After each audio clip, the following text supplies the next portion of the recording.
Today I'm going to give you the hot tip on how to manage standover men and bully boys in the workplace. Now, I've had a lot of experience with this because I've worked a lot of the time in manufacturing and defense industries. I've also worked for managers who have worked in the mining industries. Now, these are three very heavily male-dominated industries.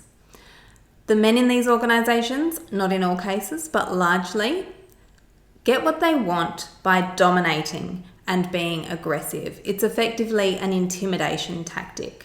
You can bet your bottom dollar, as a female working in one of these industries, there will be men like this who are trying to intimidate and bully you to get what they want.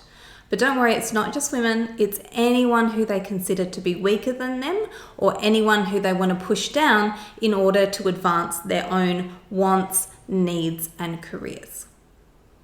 Now, in terms of how you handle them, at all points in time, you stay professional because you don't want to end up in hot water with your manager or with HR. But you also need to put them in their box very, very quickly. What I always say to people who are dealing with this sort of scenario is you've got 30 seconds to squash their behavior, put them back in their box, and let them know that you're not going to tolerate that behavior. So as soon as the behavior starts, you need to meet their energy. You need to be just as dominating with them as they are trying to be with you. But again, not being rude, not swearing, not being in any way inappropriate. Leave that to them.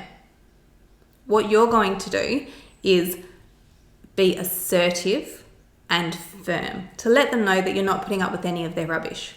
So as soon as they start getting aggressive or pushy or trying to dominate you in any way, you say to them, stop there. We're not doing this. I thought we were here to have a conversation. We're here for a purpose. I'm a professional and we're going to have a professional conversation at this point in time.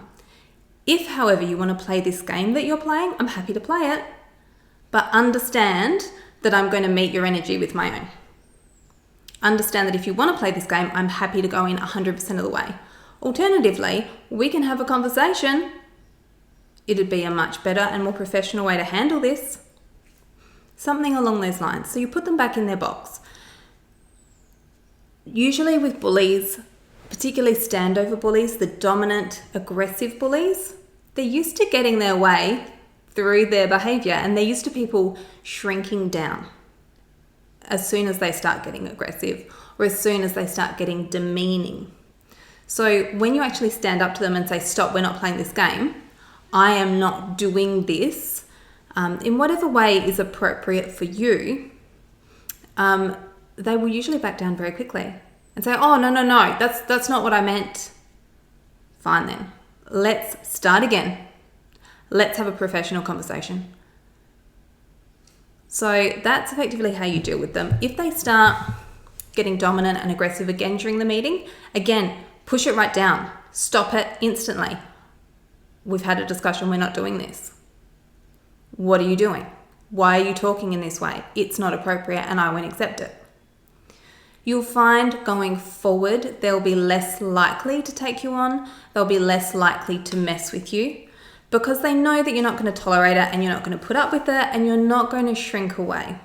Now, it's not to say if they're cunning, they might try alternate paths of bullying in the future. But a lot of these aggressive standover guys aren't that smart. They're just doing what they did in the playground in the workforce. So take that one away, give it a try. Like I said, meet their energy. Tell them you're not going to put up with any of their rubbish. Be very firm, but don't cross the line into being completely unprofessional where you can get in trouble with HR. So I hope that's been helpful. And if you do use that approach, let me know how you've gone.